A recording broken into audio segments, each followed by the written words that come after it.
राधे राधे महाराज जी, आपके चरणों में कोटि कोटि प्रणाम।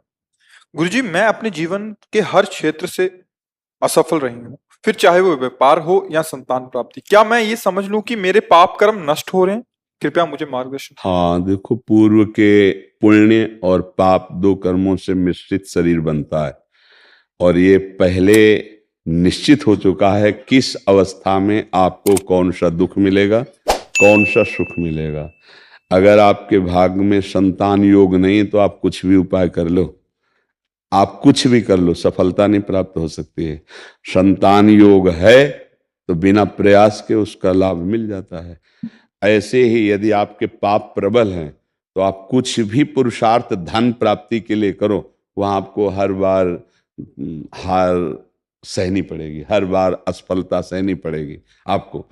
अब आपका मनुष्य जीवन केवल इसी असफलता या सफलता के भोगने के लिए नहीं है। ये तो पशुवत जीवन हो गया कि भैया जो हमारे भाग्य में लिखा है वही हम भोग रहे हैं। अब नवीन कर्म करो जिससे उसको तुम रोक सको, जो आ रहा है बुरा प्रारब्ध उसको रोक सको। वो है भगवान का आश्रय, भगवान का भजन।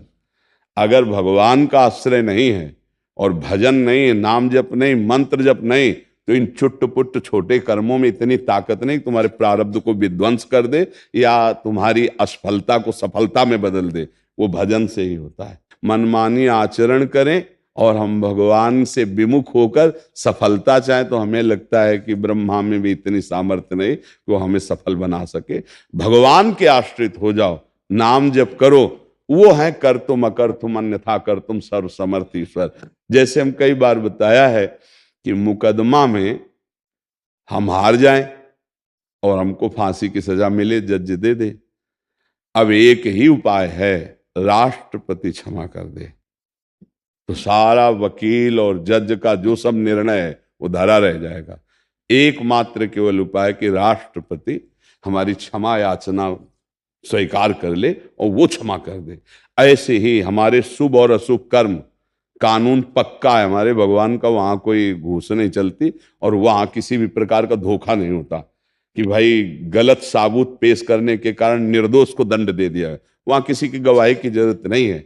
हमारे जो न्यायाधीश धर्मराज जी हैं, वहां किसी की गवाही की जरूरत नहीं। वो एक सेकंड में मन के अनुसार जो जो तुमने किया है वो सब पढ़ करके तुरंत एक सेकंड में सबका हिसाब होता है। और वो जो हिसाब हुआ है उसमें कोई धोखेबाजी दगाबाजी नहीं, उसको कोई काट सके तो जैसे राष्ट्रपति ऐसे भगवान है। राम कहो, शिव कहो, कृष्ण कहो, तत्व एक हैं, उनके नाम बहुत। अगर भगवान का आश्रय ले लो और वो क्षमा कर दें, वो कह रहे हैं सर्वधर्मान परित्यज्य मामेकम शरणम ब्रज अहम त्वाम सर्व पापेभ्यो मोक्षयिष्यामि मा शुचा। तुम मेरी शरण में आ जाओ, मैं तुम्हें समस्त पापों से मुक्त कर दूंगा। वो तो कह रहे हैं ना, आ जाओ। तो आप भगवान का आश्रय ले लो और नाम जप करो। ये नाम जप तुम्हारे पाप, पाप प्रवृत्ति, अशुभ सबको विध्वंस कर देगा और फिर ऐसी सफलता मिलेगी अंदर और बाहर दोनों जगह, अध्यात्म सफलता और बाहरी सफलता भी। अगर देखो इस संसार में पैसे नहीं है तो तुम्हें कुछ नहीं मिलेगा, चाहे जहां टहले हो। प्यास भी बुझानी है तो 10 रुपया तो होना चाहिए बोतल के लिए, समझ रहे ना। ऐसे ही इस संसार में पुण्य चाहिए तुम्हें सफलता के लिए। असफलता पाप बार बार आपको टांग मारेगा जो आपने कर्म किए। इसीलिए हम कहते हैं आजकल नए बच्चे को समझ ही नहीं रहे। ये जो मनमानी आचरण बेविचार समाज में फैल रहा है ना, सफलता दुर्गति भैया, तुम्हारे मन की दुर्गति, तुम्हारे तन की दुर्गति, तुम्हारे आचरण जो हैं वो तुम्हें कभी सफल होने नहीं देंगे। ये आज जो नए नए बच्चों में व्यसन फैल रहा है, बेविचार फैल रहा है, मनमानी आचरण फैल रहे हैं, आगे चल करके बहुत इनका जीवन दुखमय होगा, ये समझ नहीं पा रहे हैं। सफलता कहाँ मिलेगी? हम जन्म जन्मांतर से भगवान से विमुख होकर ऐसे आचरण करते चले आए, अब मनुष्य जन्म मिला है। देखो कितनी कृपा है कि आप ये संतों की सभा में बैठे हैं, आप प्रश्न उत्तर कर रहे हैं, आप अध्यात्म को जानना चाहते हैं, आप अपने उन कर्मों को मिटाना चाहते हैं। तो अब इस कृपा का आदर कर लीजिए। बार बार कह रहे हैं जिसको संसार में और अंदर हृदय में दोनों जगह सुख और शांति और उन्नति चाहिए, वो भगवान का नाम जप करे। गोस्वामी जी खुली बात कह रहे हैं, राम नाम मणिदीप धर जीह देहरी द्वार तुलसी भीतर बाहिरहु, जो चाहस उजियार। उन्नति चाहते हो, प्रकाश चाहते हो, सफलता चाहते हो, और भगवान से विमुख हो, मनमानी आचरण करो, कभी नहीं हो सकता। अगर चाहते हो तो हृदय में भी प्रकाश ज्ञान का हो जाएगा, बाहर भी प्रकाश हो जाएगा। आप नाम जप करो, प्रियाजू का नाम जप करो, लालजू का नाम जप करो, राधा राधा राधा राधा, कृष्ण कृष्ण राम कृष्ण हरि। कितने भगवान के मंगल में नाम है।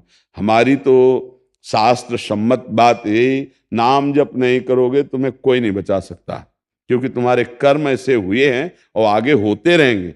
जब हमारे पास ज्ञान ही नहीं तो हमसे फिर पाप कर्म बनेंगे और उनका फल भोगना पड़ेगा। हम सोचेंगे असफलता क्यों मिल रही है, हमारे कर्म है।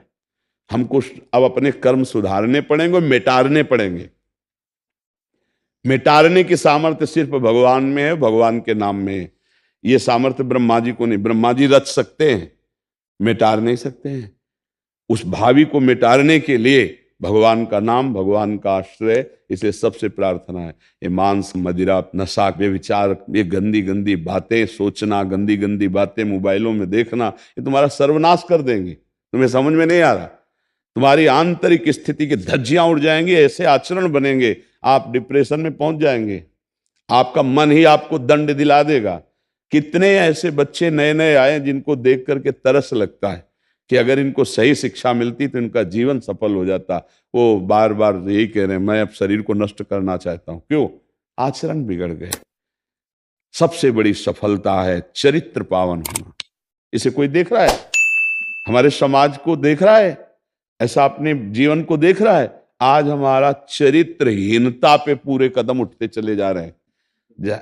जहां ब्रह्मचर्य, जहां संयम, वो सब भूलते हम चले जा रहे हैं। अब हम चाहे उन्नति, तो मेरी समझ में तो नहीं आता कि उन्नति हो जाएगी।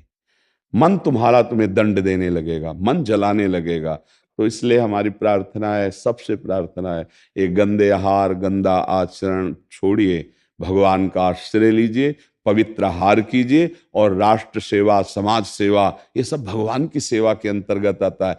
कोई महात्मा कितना भी भजन करे, बाद में उसे समाज सेवा में आना पड़ता है, क्योंकि समाज का अन्न खाया है। और समाज में जब तुम पैदा हुए समाज की, तो अब सेवा करके जाना पड़ेगा। देखो, ये संत महात्मा जो विचरण करते हैं, भिक्षान्न डालते हैं, उपदेश कर, इनका विचरण करना ही जगत मंगल के लिए है, क्योंकि भजन करते हैं। इनके शरीर से वायु, इनका दर्शन, इनका संभाषण सबके पाप नष्ट करता है। तो ये जगत मंगल करना ही पड़ेगा। ऐसे ही आप समाज सेवा करनी पड़ेगी।